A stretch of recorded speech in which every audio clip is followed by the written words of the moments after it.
Hello guys, I'm very excited. I'm always excited whenever I do programming. So, and also a real man is happy when he does his purpose. That's the only way he can be free. And no true knowledge can be enough until the person really does something that makes him lose himself. And programming is a great way to lose oneself. When you have a huge project, you're writing thousands of lines and so on. So it's very fascinating and beautiful. And also, programming is one of the few things you can do to make money on your own. Let's say you have an idea of how to write a program, a software that's useful.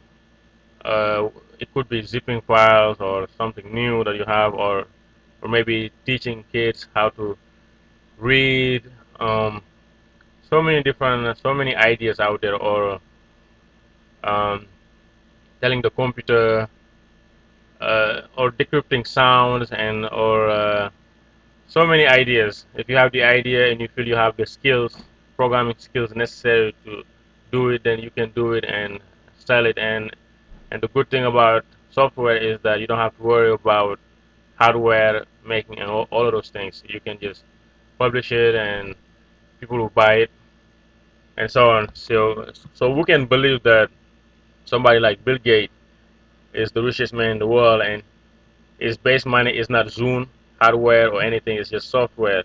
That's from where his base wealth is.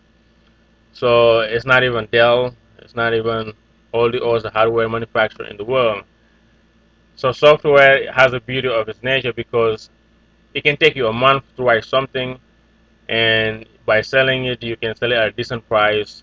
Let's say $20, and if there are 5 million people or 10 million people who buy it, or 1 billion people who buy it, then you make money that way. So you make money by many people buying it. So that's how Microsoft made its money, is through Microsoft Word, Windows, and so on. So let's keep going. So as you can see in on the screen, string value. I didn't assign any value to it. So here you have for loop. The int I equals 0, I less than value that length. It's always good to do this because if you don't do this check, let's say I just do I less than 50 and maybe the length is 10, then it's going to try to access, you know, 11, 12, and that will crash your program. If you try to access a value that's not there. So in this case, let's say here I don't have any value, so this code should not execute. This code here inside, it should not print anything.